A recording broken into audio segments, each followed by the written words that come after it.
John, l'une des principales questions que se posent aujourd'hui les États arabes est la suivante. Quel est l'intérêt d'avoir des bases américaines dans nos pays?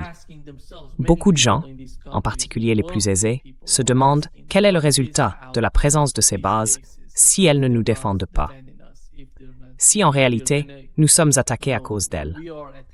Alors, comment voyez-vous le Moyen-Orient, l'issue de ce conflit, de cette guerre, et l'influence qu'elle exerce déjà sur ces États arabes?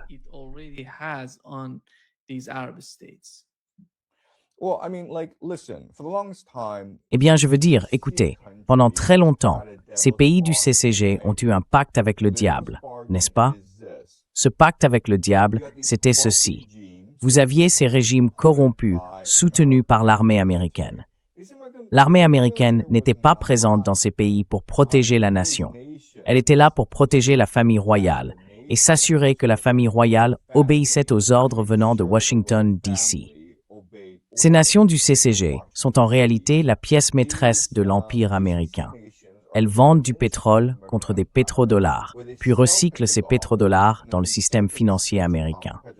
La bulle de l'IA aux États-Unis est actuellement entièrement financée par les pays du CCG, n'est-ce pas? L'ensemble de l'économie américaine dépend désormais de la construction de centres de données, qui ne sont pas très rentables et sont très néfastes pour l'environnement.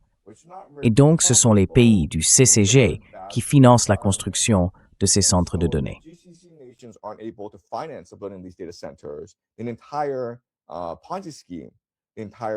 Tout le système de Ponzi, toute la pyramide financière, ce mirage de l'économie de l'IA, s'effondre. Ces familles dirigeantes sont corrompues, arrogantes et dictatoriales, et elles utilisent ces pétrodollars pour soudoyer leurs citoyens également.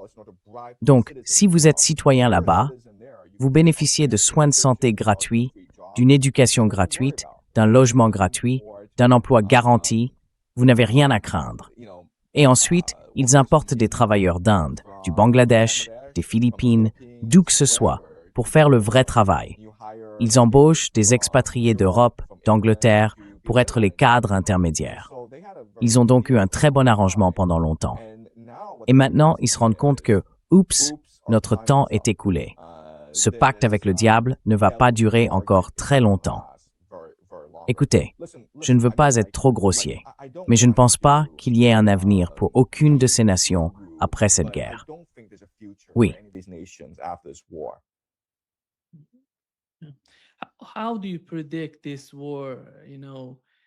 Comment voyez-vous l'évolution de cette guerre? Pensez-vous qu'elle va s'éterniser? Une longue guerre entre l'Iran et les États-Unis. Parce que lorsque la guerre en Ukraine a commencé, nous pensions qu'elle serait courte. Regardez ce que la Russie a fait dans la partie orientale de l'Ukraine. Elle n'est pas allée très loin. Elle a essentiellement capturé la région de l'Est, majoritairement peuplée de Russes, et a déclaré vouloir protéger les ethnies russes et ces personnes qui sont, vous savez, d'origine russe, même dans des endroits comme Kiev, Odessa et Mykolaïv. Ils essayent aussi de protéger ces gens-là. Mais en ce qui concerne l'Iran, cela n'a rien à voir avec ces idées.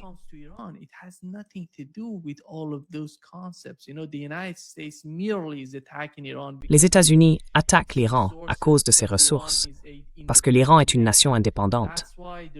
C'est pour cela qu'ils attaquent l'Iran.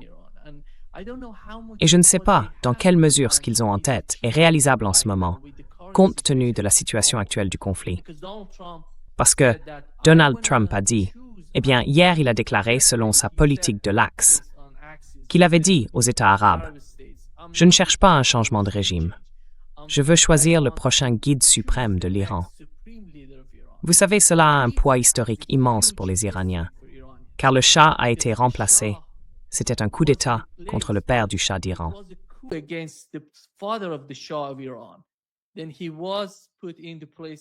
Ensuite, il a été placé à la place de son père à cause du coup d'État britannique.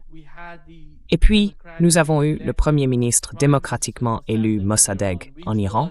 Et, vous savez, il y a eu un coup d'État contre lui en 1953 pour remettre le Shah au pouvoir. Ils essayent de retrouver quelque chose qu'ils ont perdu depuis longtemps, de rétablir cet état d'esprit dont je parle. Ce n'est pas la réalité. Mais l'état d'esprit à Washington est le même qu'à l'époque, avec les services de renseignement britanniques et de la CIA essayant d'organiser un coup d'État contre le gouvernement et de placer d'autres personnes au pouvoir sans vraiment changer tout le système.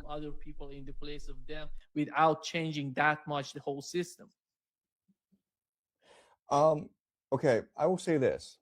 D'accord. Whatever you Je vais believe dire ceci. about what is happening, Quoi que vous croyiez à propos de ce qui se passe, quoi que vous pensiez qu'il va se passer, vous aurez complètement tort.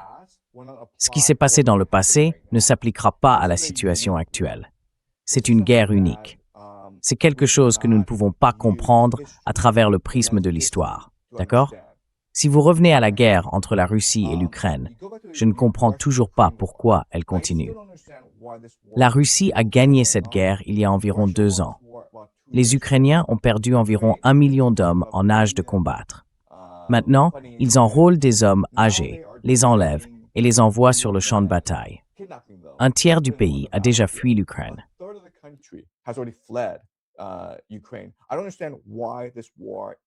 Je ne comprends pas pourquoi cette guerre continue encore.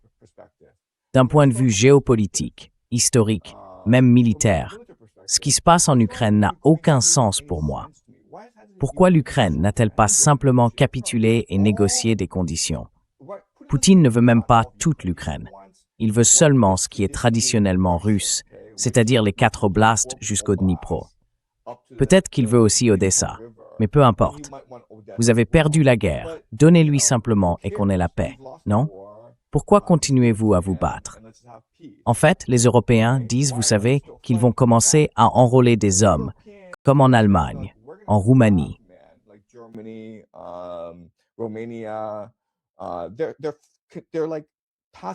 Ils adoptent des lois pour enrôler les hommes dans le service militaire. Je pense que les Européens prévoient d'ici 2029 de s'engager pleinement dans la guerre en Ukraine. Et là, on se dit, mais cela n'a aucun sens. Pourquoi faites-vous cela? Quel est l'objectif? La guerre est perdue. Pourquoi envoyer de jeunes hommes mourir en Ukraine? Et personne ne sait vraiment pourquoi ils veulent faire ça. Rappelez-vous, la Russie possède des armes nucléaires. Il ne faut pas trop provoquer cet ours, car on pourrait finir par détruire le monde. Donc, la compréhension traditionnelle de la manière dont les guerres sont menées et des raisons pour lesquelles elles le sont, je ne pense pas qu'on puisse encore s'y fier. Je crois que nous vivons une époque très particulière.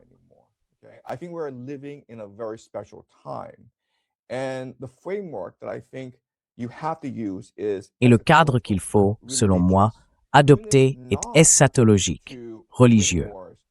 Ils ne font pas cela pour gagner des guerres ou contrôler des ressources, pour obtenir du pétrole ou maîtriser des routes commerciales. Ils le font pour des raisons religieuses, afin de réaliser un certain monde qu'ils croient refléter la volonté divine de Dieu. Il y a eu un article d'actualité où un commandant a dit à ses troupes, un commandant américain s'adressant à ses soldats américains, de ne pas avoir peur de cette guerre en Iran. La raison, a-t-il expliqué, est que cette guerre entraînera le second avènement de Jésus. Trump est divinement désigné, d'accord? Dieu l'a choisi pour déclencher une guerre au Moyen-Orient qui mènera à une série d'événements provoquant le second avènement de Jésus. Je sais que cela semble fou, d'accord?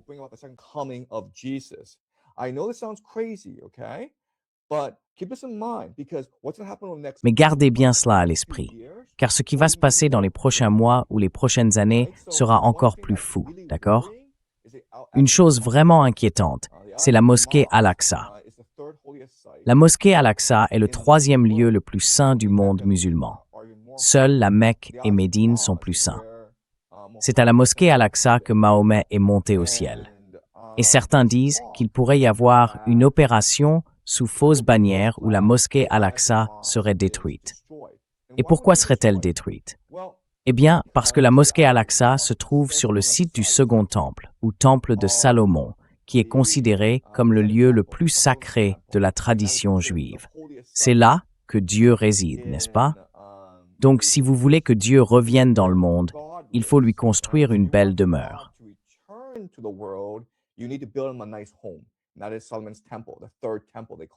C'est le temple de Salomon, le troisième temple, comme on l'appelle. Et donc, ils doivent détruire la mosquée Al-Aqsa. Si vous détruisez la mosquée Al-Aqsa, cela déclenchera une guerre religieuse entre musulmans et juifs. Chaque musulman se sentirait moralement obligé de mener le jihad contre Israël si la mosquée Al-Aqsa était détruite. Alors pourquoi ferait-il cela? Je ne dis pas qu'ils vont le faire, mais je dis que des choses vont se produire. Des choses peuvent se produire qui n'ont absolument aucun sens. Ce que je dis aux gens, c'est d'abord de se mettre dans l'état d'esprit que quoi que vous croyez à propos du monde, cela va être complètement remis en question. D'accord? Parce que si vous utilisez simplement la logique conventionnelle pour analyser cette guerre en Iran, cela n'a aucun sens.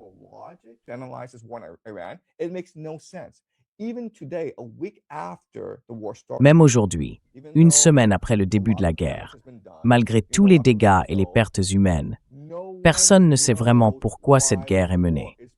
Trump et son entourage n'ont articulé aucune véritable raison pour laquelle ils veulent détruire l'Iran. Tout ce que nous avons entendu, c'est qu'au départ, Trump a dit « D'accord, nous voulons nous débarrasser des armes nucléaires. Nous voulons éliminer la possibilité que l'Iran procède à l'enrichissement de l'uranium. » Mais les Omanais, qui servent de médiateurs dans ces négociations entre les Américains et les Iraniens, nous ont déjà dit que les Iraniens avaient accepté un niveau d'enrichissement nul, absolument nul, de l'uranium, ce à quoi ils s'étaient pourtant opposés farouchement pendant très longtemps.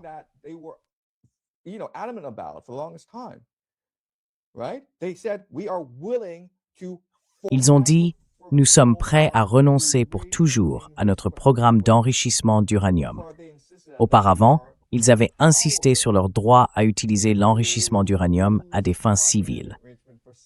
Et ensuite, ils ont dit « D'accord, très bien, nous y renonçons aussi. » Mais ce n'est pas tout.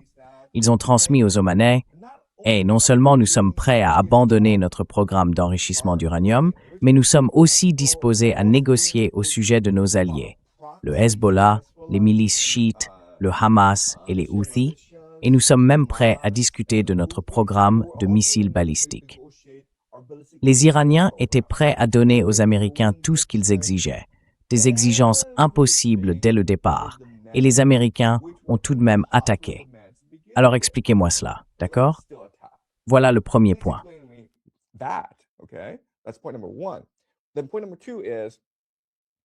Alors le deuxième point, c'est que Trump a dit « D'accord, nous avons attaqué parce qu'Israël allait attaquer en premier.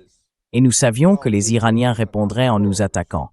Donc nous devions les devancer en attaquant les premiers. » Mais ensuite, on se demande, pourquoi ne pas simplement dire aux Israéliens de ne pas attaquer? Vous êtes la superpuissance. C'est vous qui financez Israël, qui lui fournissez toutes ses armes. Il suffit de dire, si vous attaquez l'Iran, vous serez seul. Non? Et maintenant, ils disent, eh bien, vous savez, c'est parce que nous sommes contrôlés par Israël. Vous êtes vraiment en train de me dire qu'une nation de 9 millions de personnes dans un désert est capable de contrôler un empire de 330 millions d'habitants. C'est complètement absurde. Donc, toutes les raisons qu'ils nous donnent n'ont aucun sens. Ce ne sont que des mensonges, de la tromperie. Ce qu'ils veulent vraiment, c'est détruire le monde.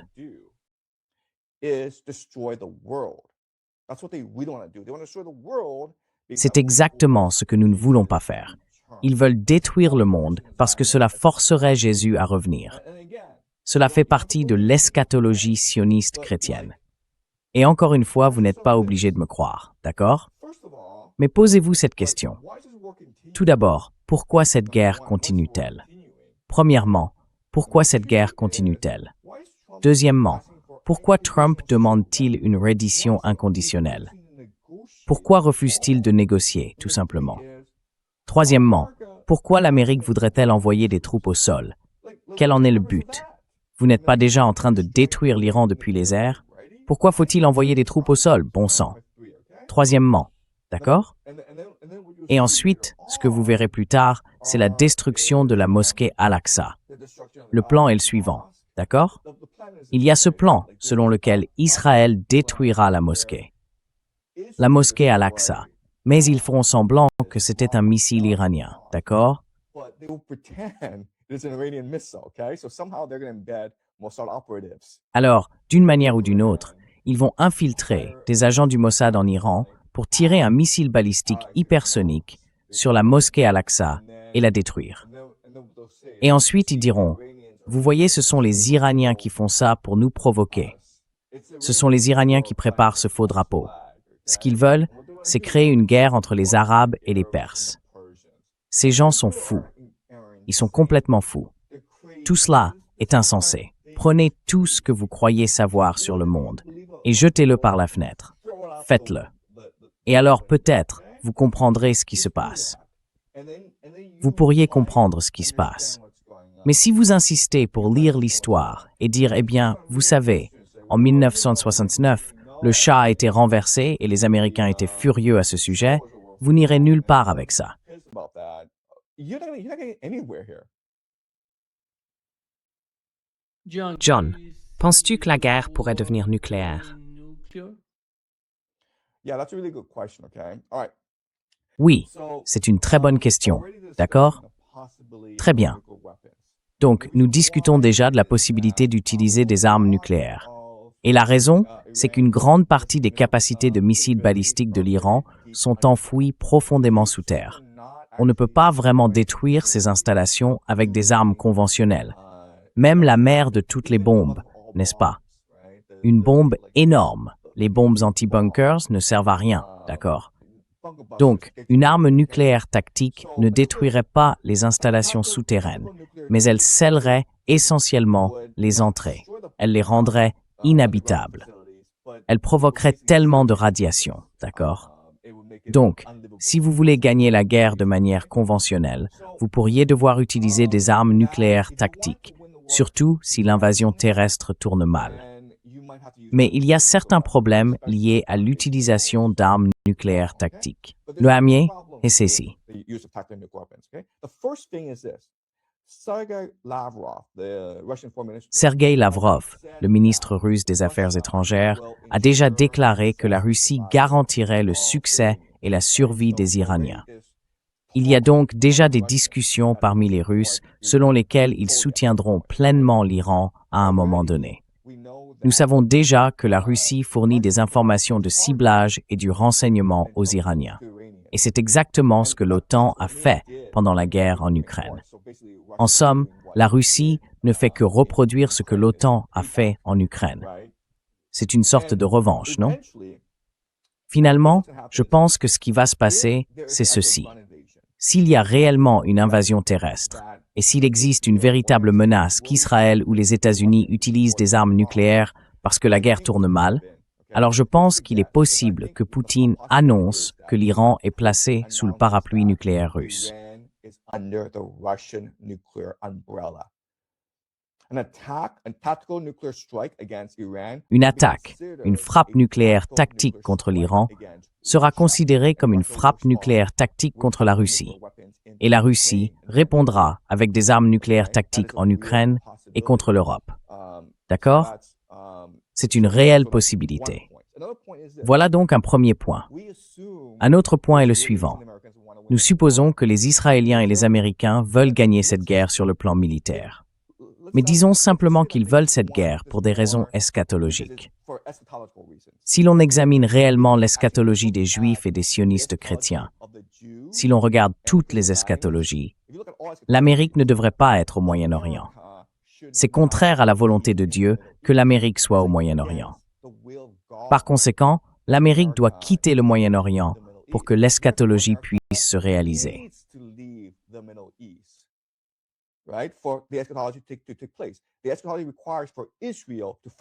L'eschatologie exige qu'Israël combatte le monde. L'Amérique n'est pas impliquée. Alors, comment faire sortir l'Empire américain qui soutient les nations du CCG, du Moyen-Orient? Le CENTCOM est un vaste empire à lui seul, avec des dizaines de bases militaires dans toute la région. Il compte environ 50 000 soldats.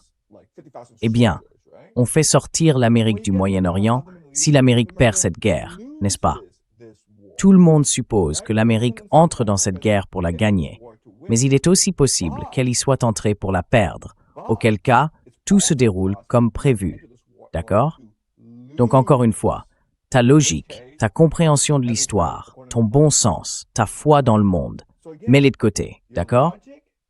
L'Amérique n'est pas dans cette guerre pour gagner. L'Amérique est dans cette guerre pour perdre.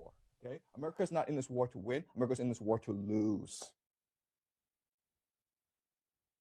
Then, John, I think with the case of oil. John, je pense que dans le cas du pétrole, dans le cas de la guerre, avec l'idée du Grand Israël, tout revient toujours à la manière dont les BRICS réagiraient.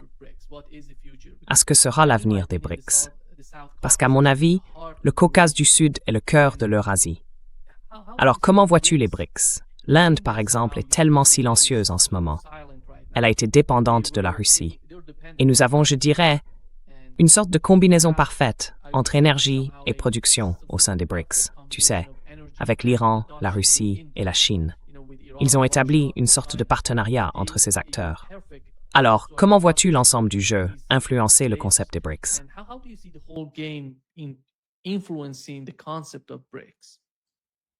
The BRICS doesn't matter. I've never thought about Les BRICS, ça n'a aucune importance. Je n'ai jamais pensé aux BRICS. Je n'ai jamais fait de recherche sur les BRICS. Si quelqu'un parle des BRICS, je décroche. Je pense à autre chose, d'accord? Je me fiche des BRICS. Pourquoi? Parce qu'aujourd'hui, nous vivons selon la loi de la jungle. Les forts gagnent, les faibles meurent. Les forts sont ceux qui sont prêts à se battre pour ce en quoi ils croient. Si vous êtes prêt à engager la puissance militaire, vous comptez dans ce monde. Si vous n'êtes pas prêt à le faire, vous ne comptez pas. C'est aussi simple que ça. Oubliez les BRICS, ça n'a aucune importance. Oubliez ce corridor de l'or de Shanghai. Oubliez une monnaie unifiée. Oubliez le commerce. Tout cela n'a plus d'importance. Nous sommes désormais dans un nouveau monde régi par la loi de la jungle. La force fait le droit. Si vous êtes prêt à mourir pour ce en quoi vous croyez, si vous êtes prêt à envoyer des troupes se battre pour ce en quoi vous croyez, alors vous comptez. Si vous n'êtes pas prêt à le faire, alors vous resterez en arrière et serez détruits un par un. C'est aussi simple que ça.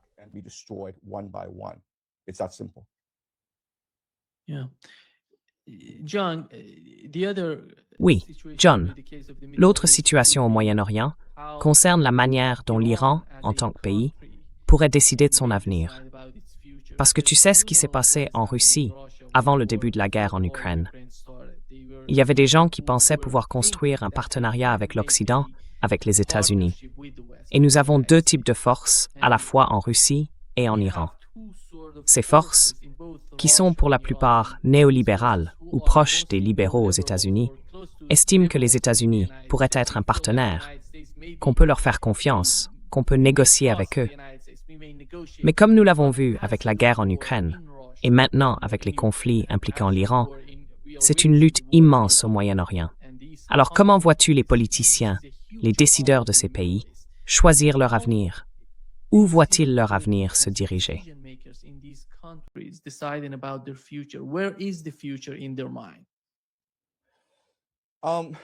First of all, we assume nation-states are the Tout d'abord, nous partons du principe que les États-nations sont les principales unités d'organisation du monde. Nous supposons également que les dirigeants de ces États-nations ont réellement de l'importance. Et je pense que ces deux hypothèses posent problème. Peut-être que les personnes qui contrôlent la Russie, la Chine, les États-Unis et Israël sont les mêmes. Je veux dire, c'est une possibilité. Donc encore une fois, je pense qu'il faut right? So, I mean, you know, again, I think you have to, given this war in Iran, you have. Étant donné cette guerre en Iran, il faut se vider l'esprit. Il faut examiner ses propres présupposés sur le monde, à savoir que c'est une guerre pour les ressources entre l'Iran et les États-Unis. Je ne pense pas que ce soit le cas. Et encore une fois, le temps nous le dira, d'accord? Je ne veux pas trop en dire, car les gens vont penser que je suis fou.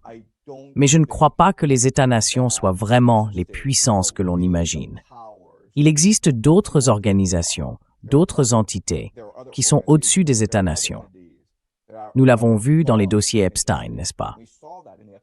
Tout le monde supposait que Jeffrey Epstein était un agent du Mossad ou de la CIA qui faisait chanter des Américains puissants pour obtenir un soutien à Israël. Mais certains éléments, lorsque nous avons réellement lu les dossiers Epstein, étaient très déroutants.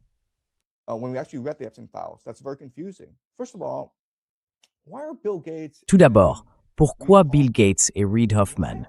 Pourquoi vont-ils voir Jeffrey Epstein pour lui demander de l'argent? Bill Gates était l'homme le plus riche du monde. Reid Hoffman est milliardaire. Pourquoi vont-ils voir Jeffrey Epstein pour lui demander de l'argent, n'est-ce pas? Et puis il y a Elon Musk, qui est très riche et qui veut faire la fête avec Jeffrey Epstein. Il est presque en train de harceler Epstein, du genre « Hey mec, j'ai entendu dire que tu organisais des fêtes incroyables, je peux venir. » Et ensuite, ils utilisent des mots codés comme pizza et soda au raisin. Donc encore une fois, les dossiers Epstein, si on les regarde simplement, montrent que la façon dont on pense que le pouvoir fonctionne, la façon dont on pense que le monde est dirigé, est probablement fausse. Très probablement.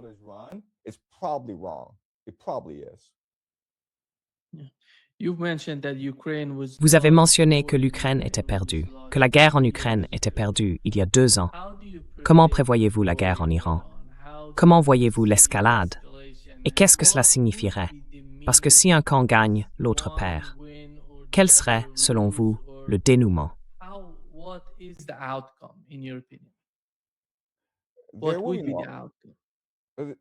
Quel serait le résultat? Je veux dire, le résultat est très simple. Le résultat a été prédéterminé. L'objectif est de tuer le plus grand nombre de personnes possible, de détruire l'économie mondiale entière, de détruire l'Iran, de forcer les États-Unis à quitter le Moyen-Orient, de détruire les États du Golfe, d'entraîner la Turquie dans la guerre, de conduire à la création du projet du Grand Israël et finalement de la Pax Judaïca. Et puis en fin de compte, de créer les conditions d'une autre guerre mondiale. Une autre guerre mondiale appelée la guerre de Gog et Magog, où la Russie et l'Iran attaqueraient ensemble Israël, ce qui annoncerait la fin du monde.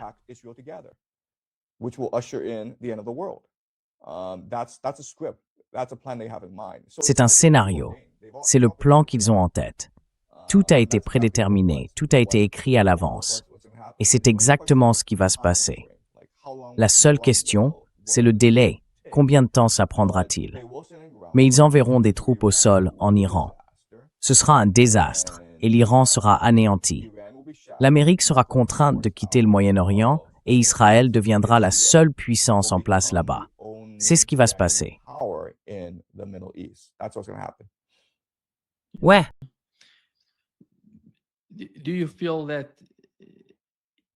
pensez-vous que la direction au Moyen-Orient, en Asie occidentale, serait principalement influencée par les Israéliens?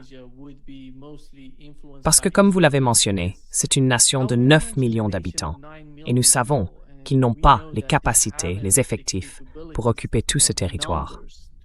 Alors, comment vont-ils gérer cela? Il ne s'agit pas seulement de l'Iran ou de la Turquie. Vous voulez dire qu'ils commenceraient par l'Iran, puis s'en prendraient à la Turquie. Mais physiquement, Israël n'est pas en mesure de faire tout cela.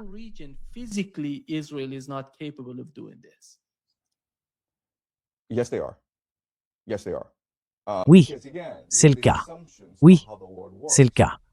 Parce qu'encore une fois, tu pars de certaines hypothèses sur la façon dont le monde fonctionne et dont le pouvoir est contrôlé. Tu penses qu'il faut de la population. Non, c'est pas nécessaire. De nos jours, avec l'IA et la technologie, voici ce qu'on peut faire. On peut importer de la main-d'œuvre. Je parle de ce qui se passera après la guerre, d'accord? Quand des millions de personnes seront mortes et que les États du Golfe seront détruits. Je veux dire, il y aura aussi beaucoup de pertes humaines en Iran et en Israël également. Et Israël essaie de devenir un empire mondial. Donc, il lui faut de la main-d'œuvre. Je le souligne, n'est-ce pas? Alors, que fait-on? Eh bien, on importe la main-d'œuvre d'Inde, de Chine et des Philippines. Et ensuite, que fait-on? On leur implante une puce.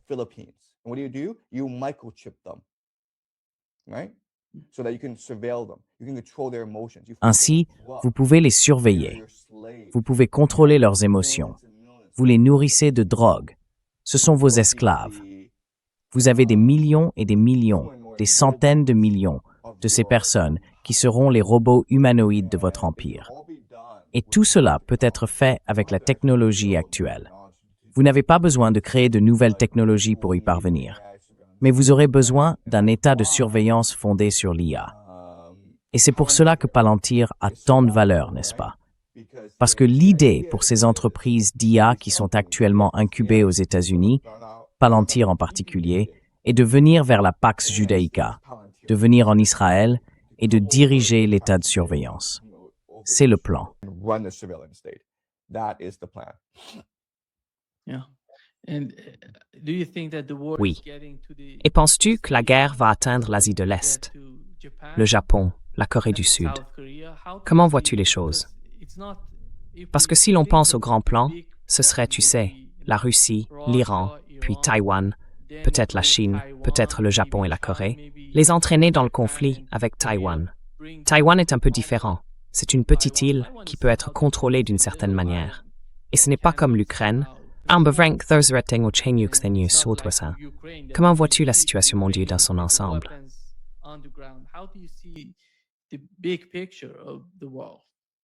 Look, if you talk about Southeast Écoute, Asia, si tu parles de l'Asie du Sud-Est, d'accord, encore une fois, tes suppositions sur le monde sont tout simplement fausses. C'est la loi de la jungle, maintenant. Celui qui est prêt à se battre, celui qui est prêt à mourir, gagnera. who's ever willing to die will win. And Ouais,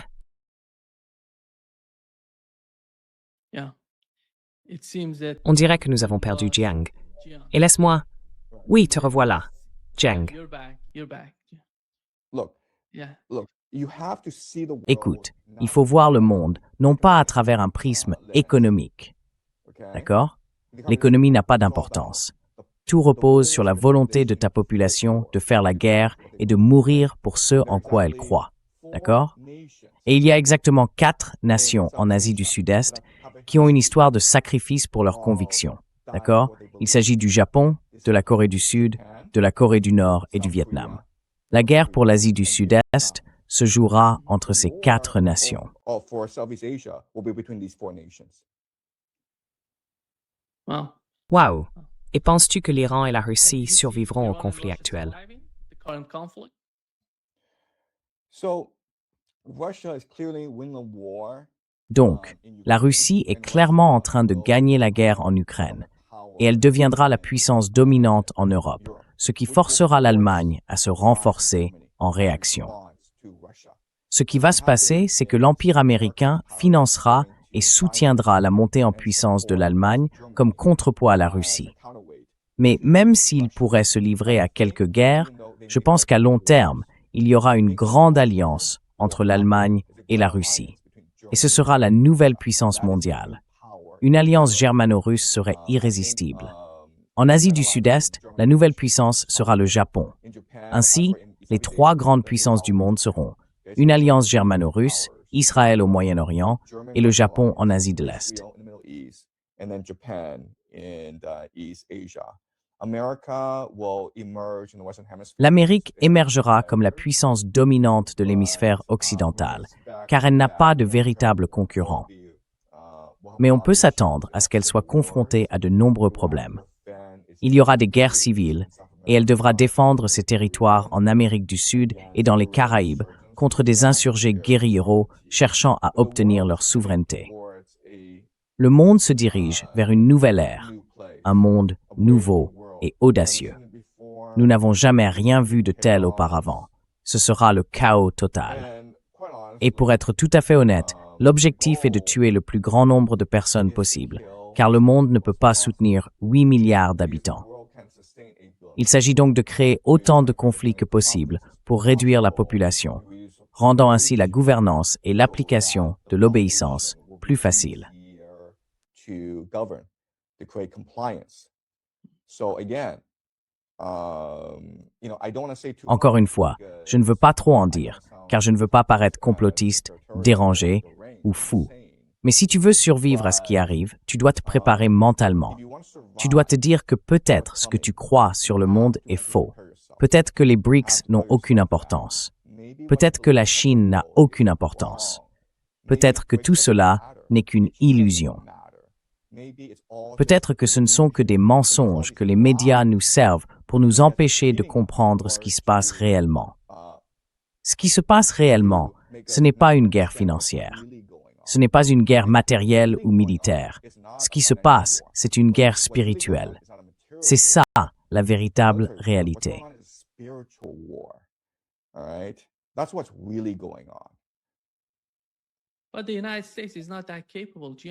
Mais les États-Unis ne sont pas si capables, John, après tout. Les États-Unis ont mené toutes ces guerres et ils ont été vaincus dans chacune d'elles. Et souviens-toi, ce sont les faits. Ils sont restés en Afghanistan pendant 20 ans. Ils l'ont prise aux talibans pour la leur rendre avant de partir. L'Afghanistan aujourd'hui n'est plus entre les mains des États-Unis. L'Irak, c'est pareil.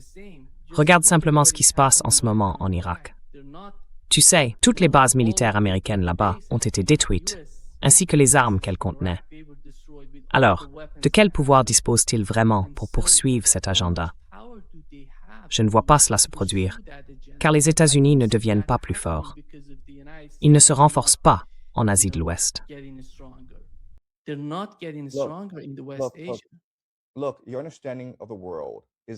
Écoute, ta compréhension du monde est limitée. D'accord? Tu penses que les États-Unis comptent vraiment. Tu crois que les États-Unis sont allés en Afghanistan et en Irak pour gagner la guerre, pour contrôler ces endroits. Mais Julian Assange a dit quelque chose de vraiment important. Ce qu'il nous a révélé, c'est ceci. Le but n'est pas d'avoir des guerres victorieuses. Le but est d'avoir des guerres sans fin, afin que le complexe militaro-industriel, ce système de sécurité transnationale, puisse voler l'argent du contribuable américain. Ce que tu dois comprendre, c'est ceci. L'Amérique, ses États-nations, ne sont que l'hôte. Ce qui compte, c'est le parasite. Ce qui compte, ce sont les sociétés secrètes, ces groupes de capitaux transnationaux.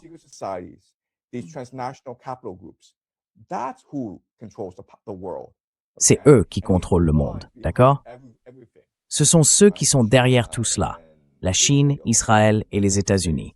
Ils orchestrent ces guerres pour extraire le plus de richesses possible de leurs États-nations hôtes avant que ces derniers ne s'effondrent.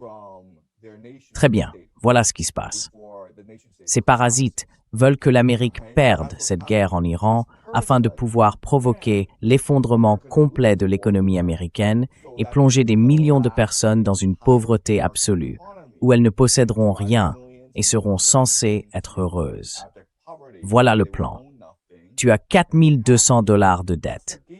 La seule façon de te débarrasser de cette dette, c'est de détruire l'économie américaine en la faisant s'effondrer complètement.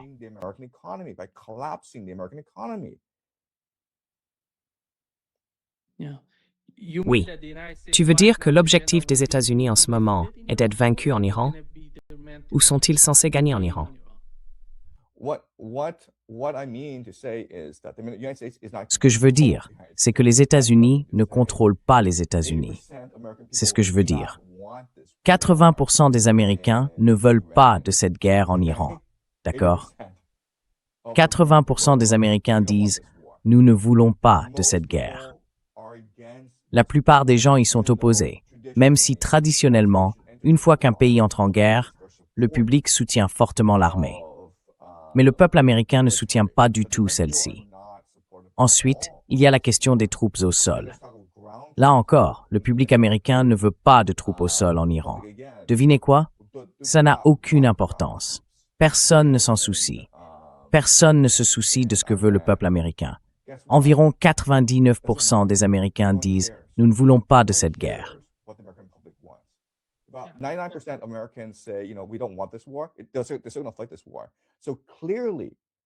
Ils vont quand même continuer à mener cette guerre. Donc, clairement, l'Amérique n'est pas une démocratie. D'accord? Et ensuite, on se dit, bon, en novembre, il y aura les élections de mi-mandat et les démocrates arriveront pour mettre fin à cette guerre. Eh bien, laissez-moi vous dire ceci. Même si les démocrates remportaient les élections de mi-mandat, ce qui est d'ailleurs suspect et peu probable vu la situation, même s'ils gagnaient une fois au pouvoir, le Congrès permettrait encore à Trump de poursuivre cette guerre. Les démocrates n'ont absolument rien fait pour empêcher Trump de la mener. Le Congrès a l'obligation constitutionnelle de déclarer la guerre. Congress has a constitutional obligation to declare war. And they should have organized Et ils auraient dû organiser un vote pour empêcher le président de déclarer la guerre. Ça s'appelle la loi sur les pouvoirs de guerre. D'accord? Elle aurait dû être programmée avant le début de la guerre. Et voici ce qu'ils ont fait.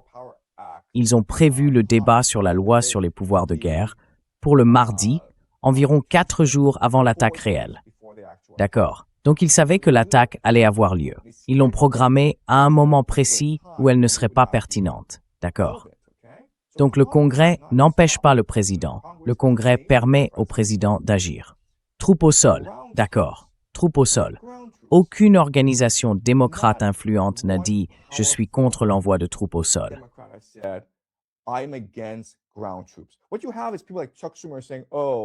Ce que vous avez, ce sont des gens comme Chuck Schumer qui disent « Oh, vous savez, j'ai examiné les preuves. J'ai été informé par Marco Rubio. Et oui, la situation est pire que ce que nous pensions. » Donc tout cela n'est qu'une tromperie, une illusion. Tout est déjà décidé à l'avance. C'est un scénario, d'accord? Et l'idée que le peuple américain puisse voter pour s'en sortir, non, il ne le peut pas. C'est comme 99% de l'humanité, peut-être même plus. Peut-être qu'il n'y a que quelques milliers de personnes réellement aux commandes, mais elles peuvent faire tout ce qu'elles veulent.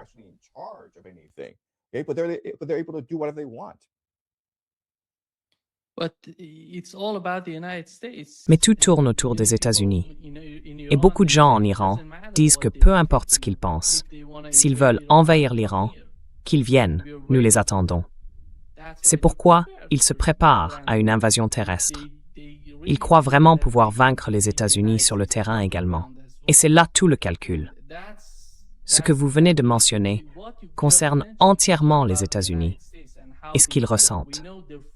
Nous connaissons ce sentiment, et l'agenda des États-Unis n'est pas le but final. Ce n'est pas le résultat. Le résultat, c'est la combinaison des deux forces, comme nous l'avons vu en Ukraine. En Iran, il y a un calcul entre deux alternatives, les États-Unis et l'Iran. Deux agendas s'affrontent, et peu importe s'ils veulent envahir l'Iran, ils vont répondre, ils vont détruire ceux qui tenteront d'envahir l'Iran.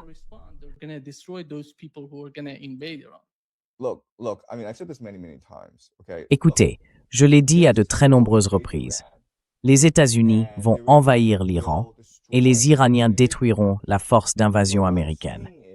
Mais ce que je veux dire, c'est que c'est là-dessus qu'ils veulent que vous vous concentriez. C'est à cela qu'ils veulent que vous pensiez. Et je dis que tout cela n'a en réalité aucune importance. Ce qui compte vraiment, c'est que nous comprenions qui se cache réellement derrière le rideau, qui tire les ficelles, d'accord? Quelqu'un fait cela. Ce n'est probablement pas Trump, parce que, enfin, ce n'est pas Trump qui fait ça. Ce sont d'autres personnes qui le font. Donc la première question est, qui fait réellement tout cela et comment parviennent-ils à le réaliser? C'est quelque chose que nous devons vraiment comprendre. C'est cette guerre-là que nous devons mener.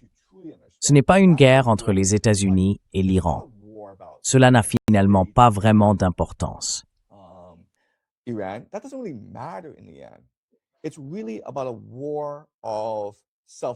C'est vraiment une guerre de connaissance de soi. Chacun de nous a-t-il la volonté, le courage de chercher la vérité, même si cette vérité peut bouleverser notre propre perception de la réalité. D'accord? Alors, laissez-moi conclure sur cette idée. D'accord? Laissez-moi vous dire ce que nous devons faire si nous voulons gagner cette guerre individuellement. D'accord? Allégorie de la caverne de Platon. Voici comment elle se déroule. Tout le monde est enchaîné au sol, d'accord? Vous êtes entravé, vous ne pouvez pas bouger.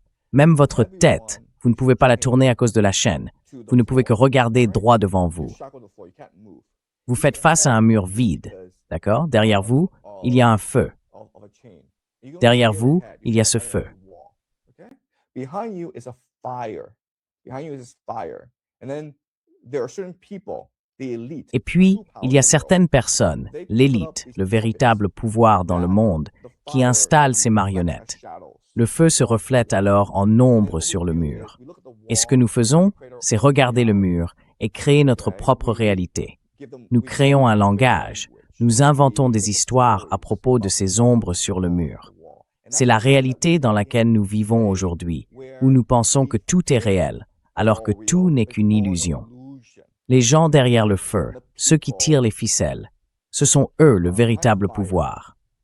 Les États-Unis, la Russie, la Chine, cette guerre entre les États-Unis et l'Iran, tout cela n'est qu'une illusion destinée à vous distraire pour vous empêcher de vous retourner et de comprendre ce qui se passe réellement en coulisses. D'accord?